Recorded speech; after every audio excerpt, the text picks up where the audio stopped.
Hello, everybody. The assessment policy is the work of primarily the work of the sub-TWG on classroom assessment, but it is also the work of the bureaus of secondary education, elementary education. It's also the work of the national TWG. It's also the work of, to a large extent, Brother Armin, because at every stage of the revision, we would consult him and ask him if this was acceptable. Um, we are proud to show you that the DepEd Order number 8 of 2015, Policy Guidelines on Classroom Assessment for the K-12 Basic Education Program, will be released today. We are excited because what we have done is we have collated all the feedback from the various stakeholders of the assessment policy, from central office to regional office to division office, and of course, some schools. No? We couldn't, of course, consult all schools, but some schools, so that we could pull together their feedback on the assessment system.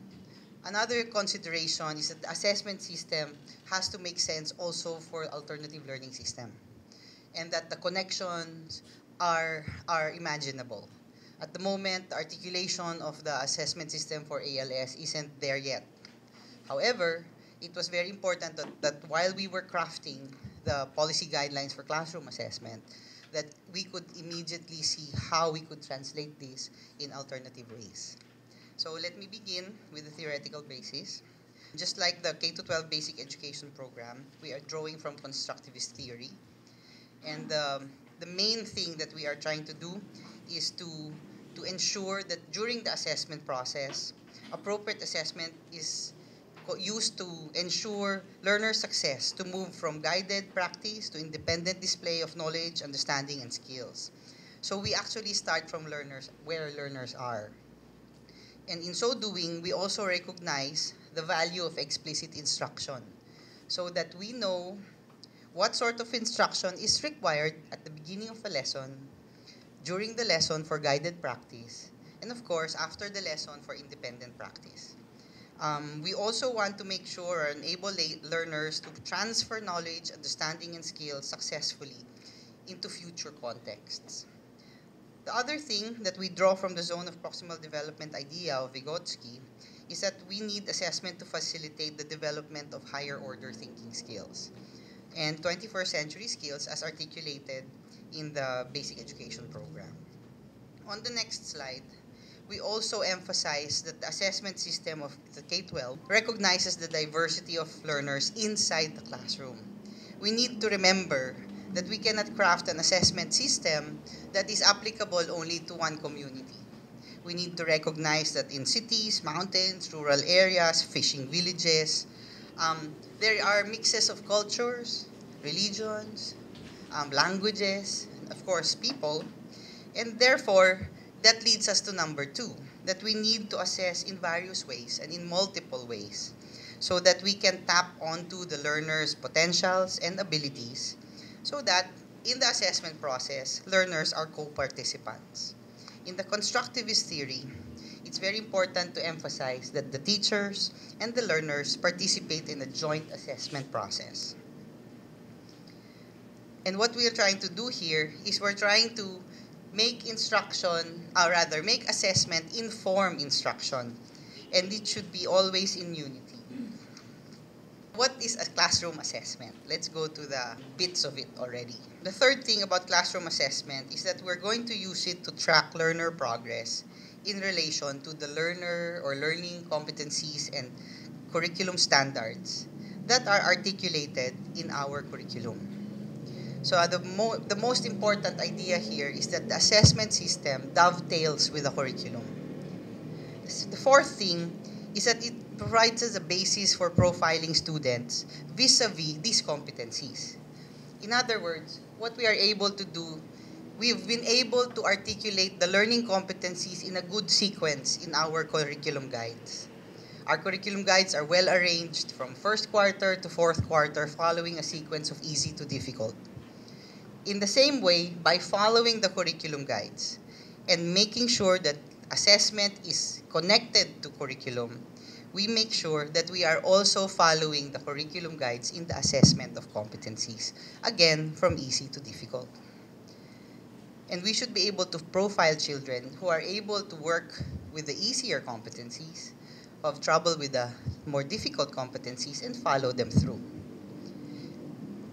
While we do assessment, and because assessment in the classroom is equally important to teacher and student, we have to help students develop self-reflection and personal accountability for their own learning. That's why they have to know exactly how they are doing at any given point in time. Number 7, using classroom assessment as a process of identifying, gathering, organizing, and interpreting quantitative and qualitative information about what learners know and can do will definitely lead to better teaching.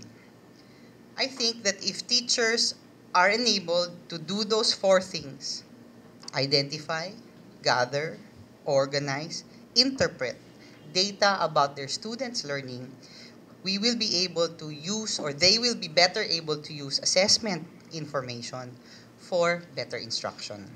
Number 7, classroom assessment method should be consistent with curriculum standards. Whenever we assess in the classroom, we make sure that our assessment is consistent with the objectives of the lesson. And naturally, teachers should make sure that the objectives of every lesson is hinged or are hinged on the curriculum standards. And finally, number 8,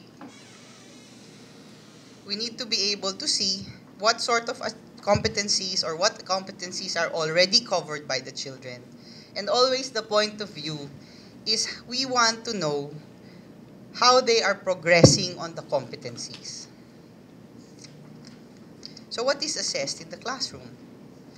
Assessed are content standards, performance standards, and learning competencies. Content standards cover a specified scope of sequential topics within each learning area or strand, domain, theme, or component. They answer the question, what should learners know? Performance standards, on the other hand, describe the abilities and skills that learners are expected to demonstrate in relation to the content standards and also demonstrate integration of 21st century skills. They answer the following questions. What can learners do with what they know? How well must learners do their work? How well do learners use their learning or understanding in different situations? How do learners apply their learning or understanding in real-life contexts? And what tools and measures should learners use to demonstrate what they know? Finally, the smaller bits are learning competencies. Learning competencies refer to the knowledge, understanding, skills, and attitudes that learners need to demonstrate in every lesson or learning activity. To align with to align the assessment process with the K-12 curriculum, we adapted the cognitive process dimensions, which may be used as a guide to the formulation of assessment tasks and activities. These are based on Bloom's taxonomy, but they are an upgrade of the Bloom's taxonomy, and it starts with remembering, understanding, applying, analyzing, and then ends up with evaluating and creating. The descriptors for every level are on your slide, and they're definitely on the department order. So I will refer you to the department order.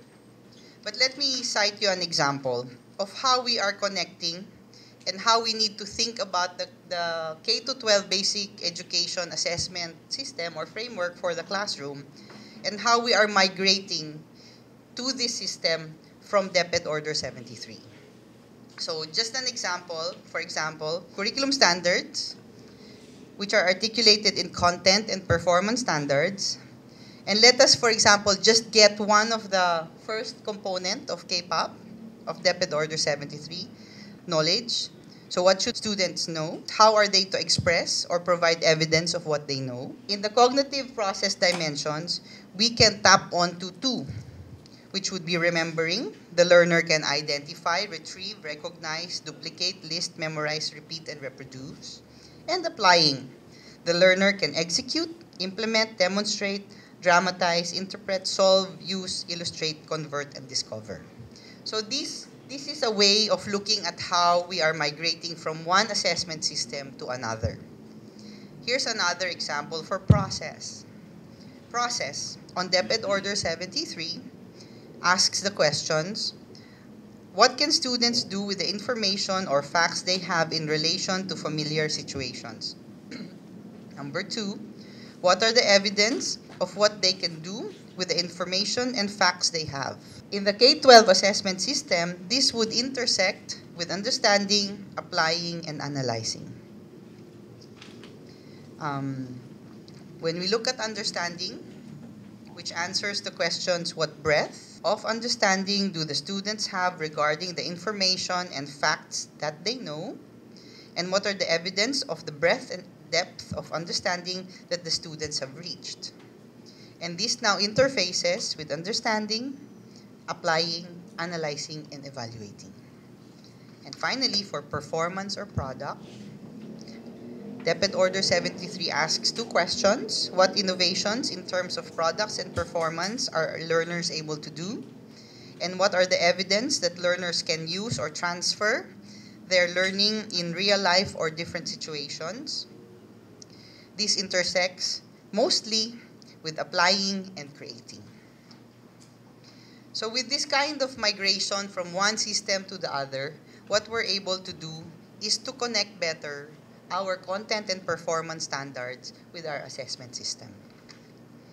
Now, how are learners assessed in the classroom? We drew from the UNESCO Program on Teaching and Learning for Sustainable Futures, and it defines formative assessment as ongoing forms of assessment closely linked to the learning process, and it is informal. It provides immediate feedback to both learner and teacher. It helps prepare learners for summative assessments, and it is recorded but not included as basis for grading. So when is formative assessment done? Okay. So if you have a lesson and we have 3 essential parts of a lesson, these are the bare minimum parts of the lesson, before the lesson, during the lesson, and after the lesson, then we have different purposes for formative assessment for each part. So for example, before the lesson, the purposes for the learner correspond to the purposes for the teacher. The emphasis of formative assessment is that information must be usable by both teacher and learner. So for example, for the learner, know what he or she knows about the topic or lesson. On the other side of the column, for the teachers, is to get information about what the learner already knows and can do about the coming lesson or the new lesson. So what we've done is we've matched what learners and teachers should do with the information. For the next one, which is during the lesson, again, we've done the same thing. No? Based on the feedback from so many people on this department order on classroom assessment, we've been able to do this by trying to see what happens during a lesson and trying to help teachers clarify in their minds what they should be doing while they are teaching. So for example, while they are teaching, let's say it's a group activity, then the teacher should be able to provide immediate feedback to the learners. So the learners will know what their strengths and weaknesses are. They should be able to identify learning gaps for the learner so that the student or the children will be able to help themselves overcome these learning gaps. For after the lesson, there are other purposes also. For example, for the learner to tell and recognize whether he or she met the learning objectives and of course, met the success criteria for that particular lesson. On the teacher side, the teacher has to assess whether the learning objectives have been met for a specified duration, whether he or she needs to remediate or enrich, and of course, if you need to do some reteaching again. After formative assessment, the second component of classroom assessment is called summative assessment. Summative assessment may be seen as the assessment of learning. So, summative assessment usually occurs towards the end of a period of learning in order to describe the standard reached by the learner. In other words, it's always looking at the learner's performance in relation to a particular standard. Using the UNESCO definition, summative assessment is comprised of judgments derived that are usually for the benefit of other people other than the learner. So, if formative assessment is for direct classroom use, summative assessment may include other people. And who might they be? Siyempre, obviously, parents. Obviously, school heads. And if necessary, summative assessments will have to inform those who are giving out scholarships, those who are providing children with opportunities to support their education. So summative assessment must be very seriously taken. The results of summative assessment are recorded and are included in the computation of the final grade. Now, what are the components of summative assessment? There are three: written work, performance task, and quarterly assessment. So what's written work? Written work in summative assessment ensures that students are able to express learned skills and concepts in written form. And these may include essays, written reports, long quizzes, and other such written output. For example, they will convert a short story to a play. That would be written work. Okay? Performance tasks allows learners to show what they know and are able to do in diverse ways. They also may create or innovate products or do performance-based tasks. Written output may also be considered performance tasks depending on the learning area.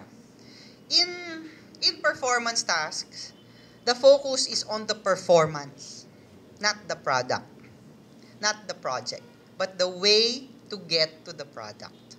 So in other words, we are looking more at process. We want to avoid this thing where we grade the project and it was the father who made the project, diba? Or the brother. What we want to do is to be able to track the stages of product development by looking at how the student actually made it. And finally, the quarterly assessment measures student learning at the end of the quarter. And this may be in the form of objective tests.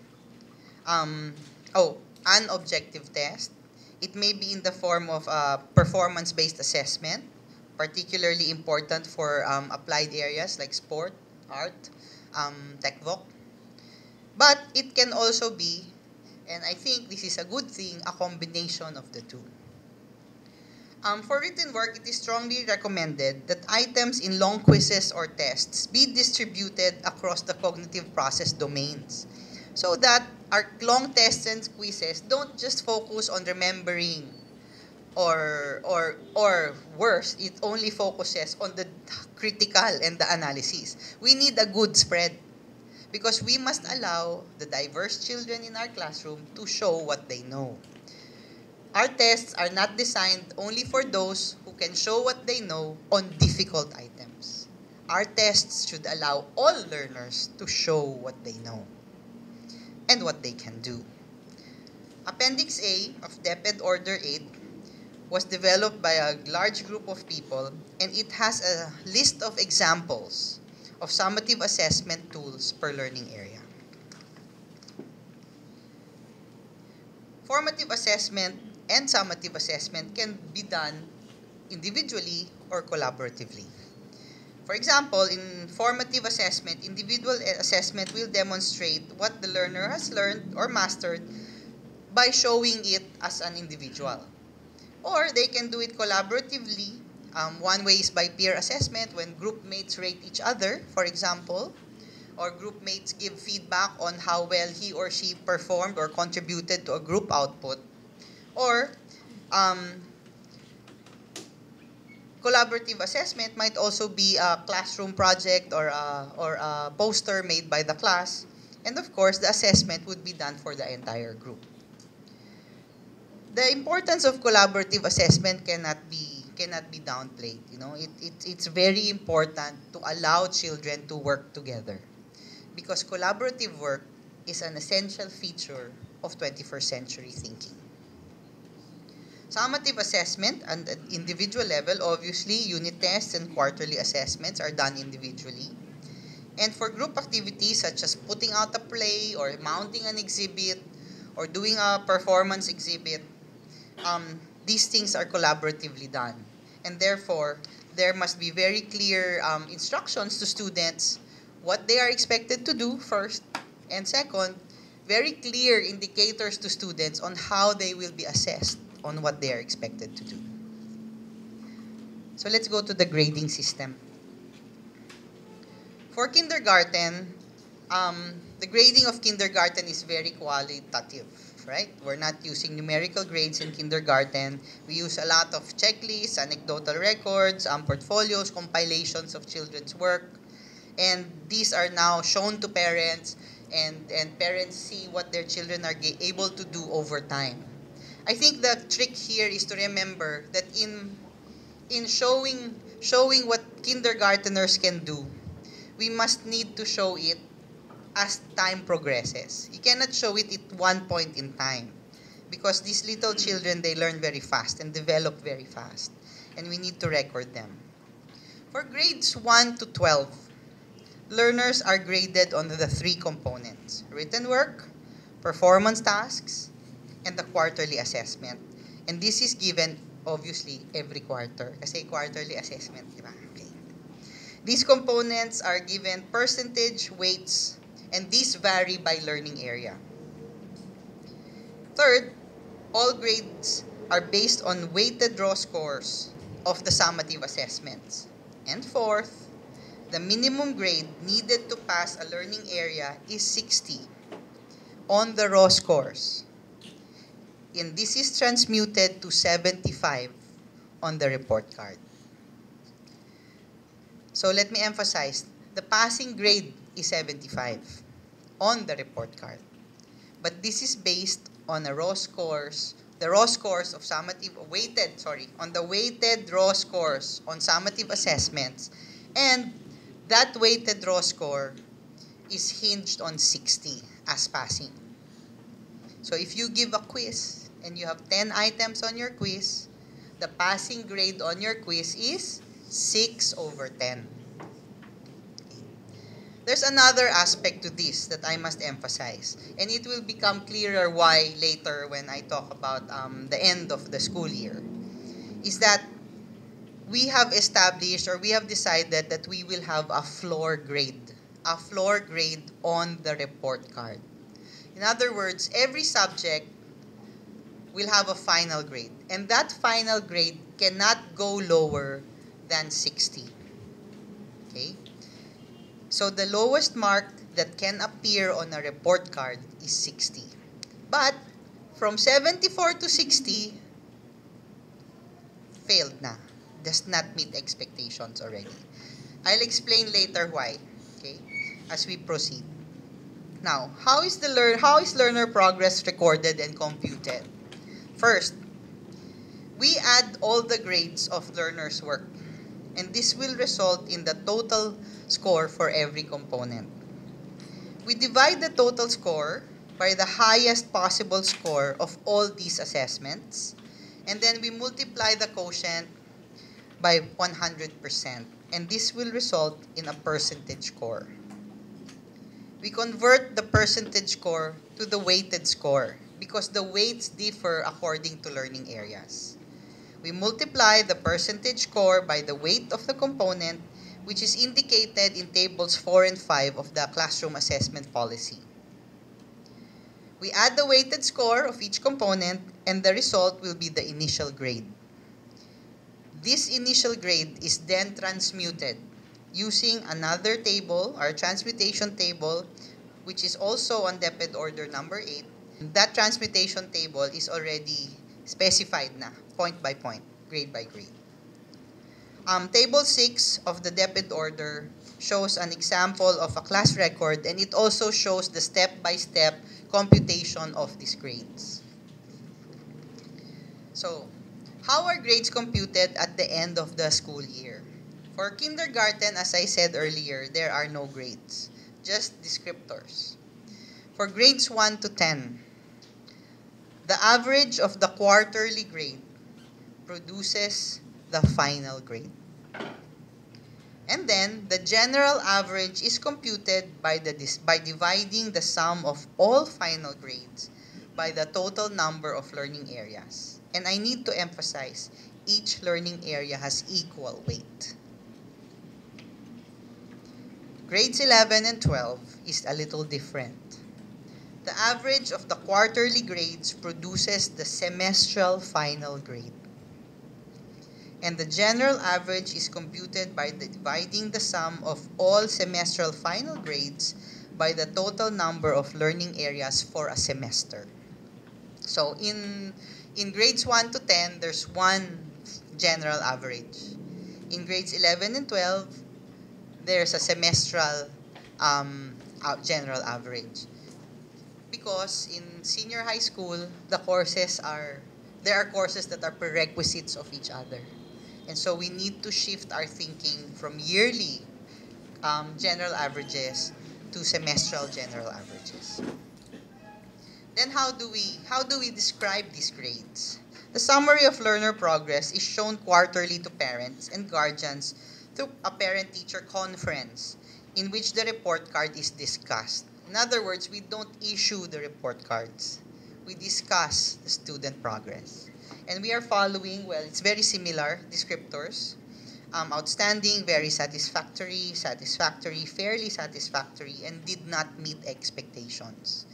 So, outstanding is 90 to 100, and then that's cascaded down.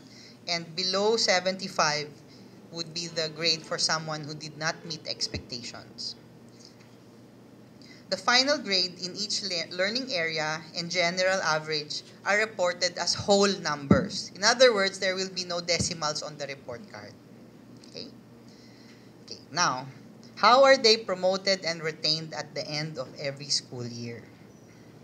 For grades 1 to 3 learners, the final grade of at least 75 in all learning areas, when a student earns that child is promoted to the next grade level.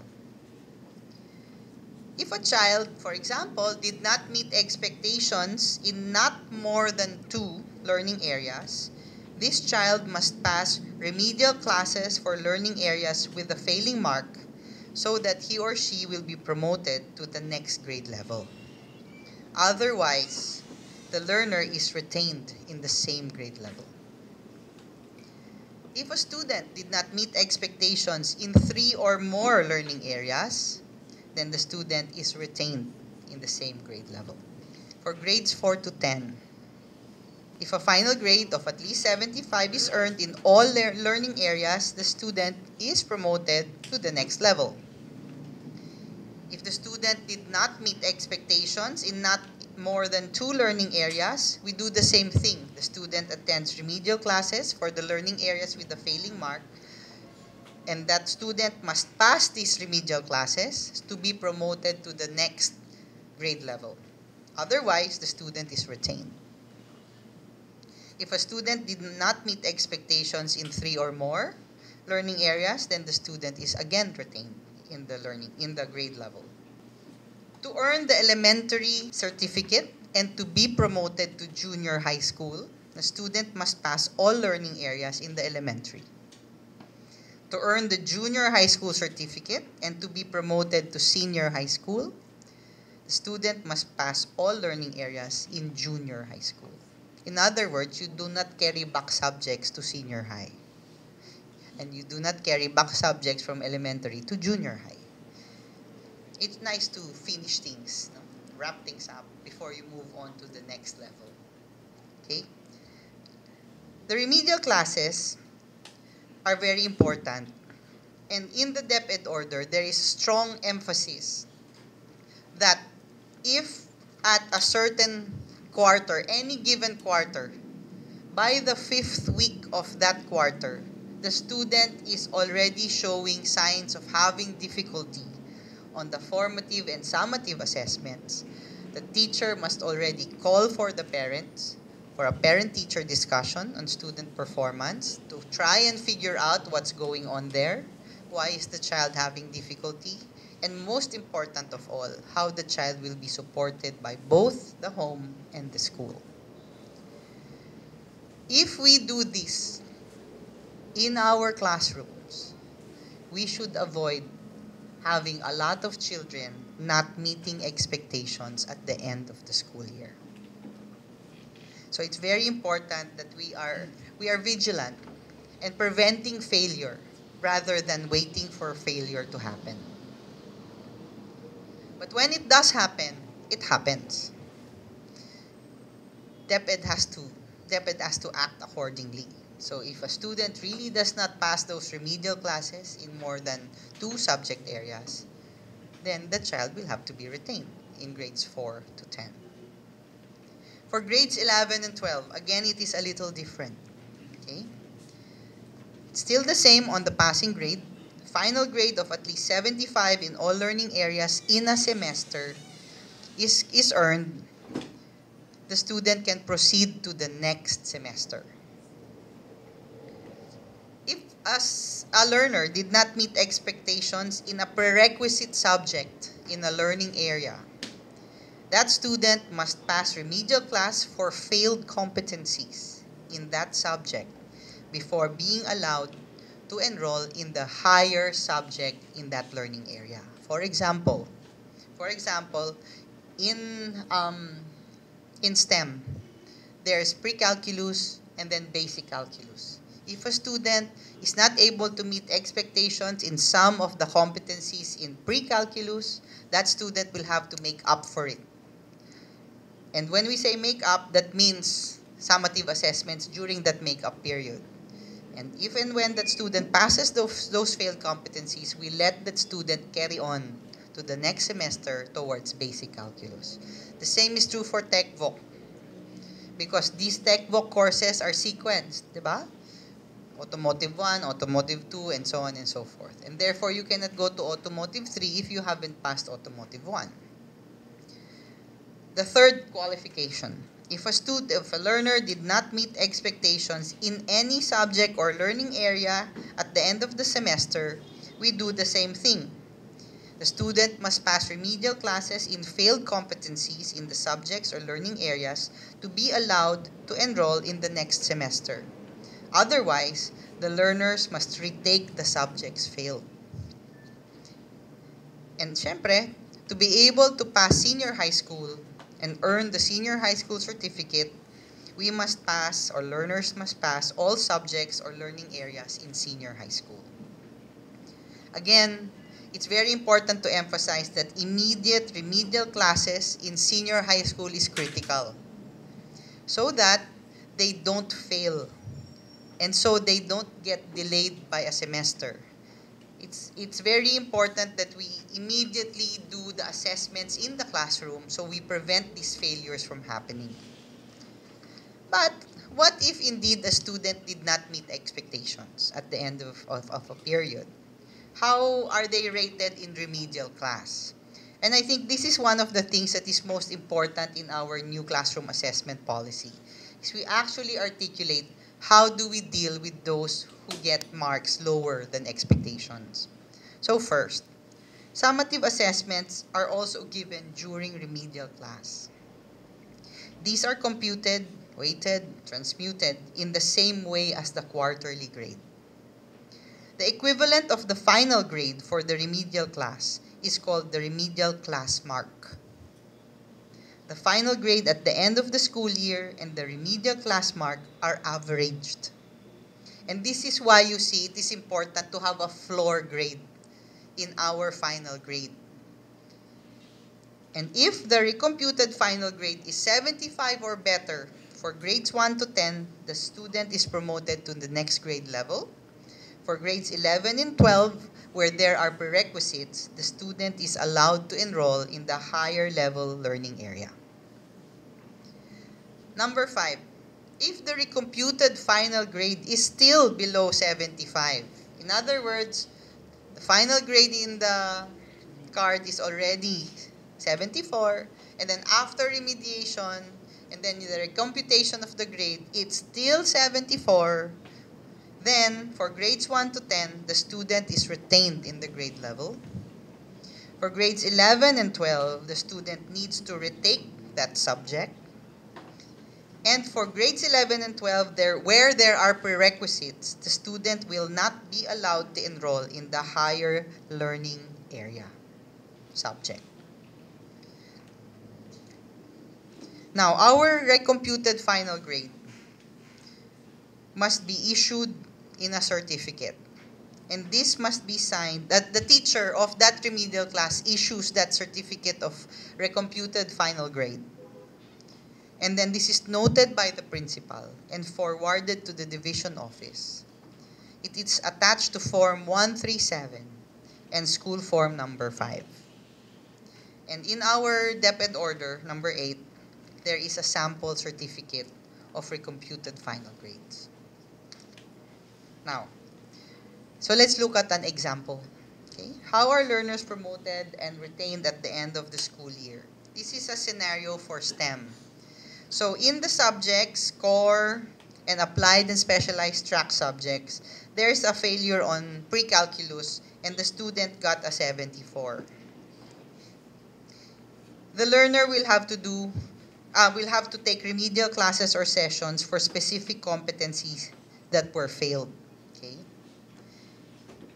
And if the student still fails, then that student will have to retake pre-calculus as a back subject. The learner, however, we must support the student with career counseling. And guidance teachers and career advocates will have to talk to this student already so that the student can clarify what is going on in his career choice, and if this career choice is actually a good choice. The learner should be, the other thing is that when the learner takes a back subject, the learner becomes delayed because you cannot proceed to the next higher level. So it's really important to start remediation by the 5th week of the quarter. Scenario number 2. Let us say that the student has trouble with 2 subjects. In this particular example, there's a 72 on personal development and again a 74 on general chemistry. Then after remedial classes or sessions, the first learner gets the following grades. Personal development and general chemistry continue to be 74. Then this student will have to retake these 2 subjects, okay, as back subjects. But we're trying to avoid back subjects, no? But we don't want to keep them naman. We don't want to retain them because it's difficult for senior high school to retain them in the semester, right? Because we are still functioning on an annual basis. So they will just have to take these subjects next sem. But for example, learner B already passes general chem, then that student goes to chem 2. But that student now continues to have difficulty with personal development. Then that student will have to re-enroll in personal development. And hopefully, the guidance teachers, the ESP teachers in that school can focus a little bit on this student who needs some help. Now, that's the part of our assessment system that is focusing on cognitive development in relation to learning standards or curriculum standards and our competencies. There's another half, actually, it's another half of our assessment system for the classroom. And these are our core values. How are core values of the Filipino child reflected in the report card? DepEd Order 8 draws from the vision, mission, and core values of the Department of Education. Now, let me just focus on the 4 core values: makadiyos, makakalikasan, makatao, at makabansa. By balancing our viewpoint on on competency development and content knowledge development, and looking at our core values as Filipinos, as learners in the Philippines, we need to be able to operationalize how we actually rate based on good observations the demonstration of these core values. We will choose one of the core values as an example, and this is shown in the next slide. We are looking at the core value of Makatao. And what we've done is we've looked at that core value. We've collected various versions of a DepEd report card that have been used over the last few 2 decades. Yes. And then we collected these behavior statements. We collected the behavior statements and separated these behavior statements from indicators. Because the indicators are smaller behavior statements in relation to the bigger behavior statements. And some of these behavior statements and indicators were categorized in different ways. For example, some of them were under conduct, good manners and right conduct, deportment, character traits. For our present DepEd order number 8, we're just calling them behavior statements and then indicators. For example, in Makatao, the core values Makatao, the big behavior statement is sensitive to individual, social, and cultural differences.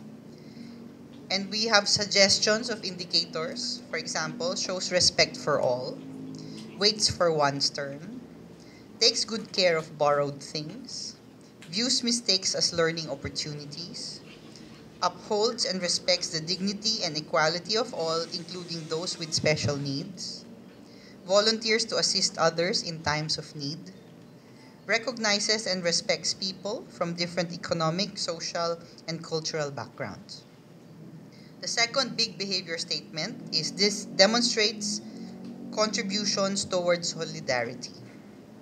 And in this one, we have smaller behavior indicators such as cooperates during activities, recognizes and accepts the contribution of others towards a goal, considers diverse views, communicates respectfully, accepts defeat, and celebrates others' successes, enables others to succeed, and speaks out against and prevents bullying. So if these behavior statements are the ones that are reflected on the report card, the indicators are what schools must use. What we have specified in our DepEd order is that non-DepEd schools may modify or adopt these guidelines as appropriate to their school's philosophy, vision, mission, and core values. Because there's a diverse articulation of these across non-DepEd schools. Fourth, we've also given some flexibility.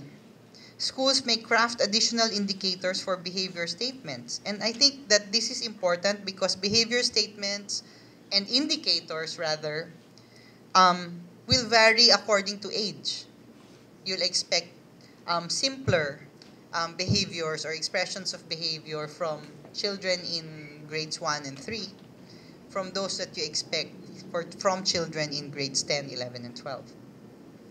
The schools must also ensure that if they will create new indicators in addition to the ones that we have specified in our DepEd order, these indicators must be gender fair and culturally appropriate, child-centered, and of course, age-appropriate. We will use a non-numerical rating. The last thing we do is to grade these things, right? We will use a non-numerical rating, and it's a simple rating about how frequently do you observe it, right? And therefore, it's important for the class advisor and other teachers in the grade level, to agree. 1, how are they going to observe? And 2, how frequently they are going to observe. And 3, how are they going to record these observations? So that everybody is given a fair chance at being observed. The marking that we have specified is always observed, sometimes observed, rarely observed, and not observed. We also have specified in DepEd Order number 8 that when a child seems to have difficulty displaying the behaviors on our indicators, then there has to be a meeting together with the parents on possible reasons why the student is not expressing him or herself or showing this behavior in relation to the core values. Finally, how is attendance reported? Okay. A learner's attendance shall be recorded by the teachers every day. And then the attendance is reflected monthly in the report card at the end of every quarter. So we have our typical number of school days, and then the number of days present by the child, and then the number of days when the child was not in school. Now, if a student incurs absences of more than 20% of the prescribed number of class or laboratory periods during the school year or semester, this will result in a failing grade. However, school heads may issue exemptions should the learner have reasons that are valid, and these valid reasons are recognized by the school. When absences cannot be avoided, the school must give the learner alternative methods and materials that will correspond to the topics and competencies that were or will be missed. And I need you to note that were or will be missed, because we already have in our possession at the department alternative delivery mode materials. We have alternative learning system materials which can be given to these students should the expected attendance be compromised by either sickness or other family issues that cannot be avoided. Finally, this is the example. Finally na nga ba? Yes, finally. This is the example of the report card for grades 1 to 10. You have the front and the back. The front and the back. They're pretty much the same as before. We have removed the comments part because the comments are very standard anyway. So it might be better to just have discussions with the parent. And then inside are already the learning areas and the report on observed values. And then for grades 11 and 12, it's pretty much the same for the face and the back. But inside the grades 11 and 12 report card are blanks, because the combination of subjects that will be taken in senior high school will vary from school to school. And therefore, it's the semestral averages will be comprised of different subjects. So even if everyone is required to take the core, it does not mean they take the core at the same time. So there's a little bit more handwriting work to do for senior high school, but that is the price of flexibility. With allowing schools to select what subjects they will offer in given semesters, there's a little bit more desk work to be done. That is the complete description of DepEd Order number 8. During the national training of trainers for teachers, as well as the mass training for teachers, the DepEd order itself will be discussed in more detail, including how to compute the grades. And I hope that this video will clarify some of the items on that DepEd order. However, maybe this video will not be necessary at all, because the DepEd order, after all, is more than 28 pages long. And the explanation for each of these parts are very, very, very detailed. So everyone, thank you very much for being here, and I hope this helps.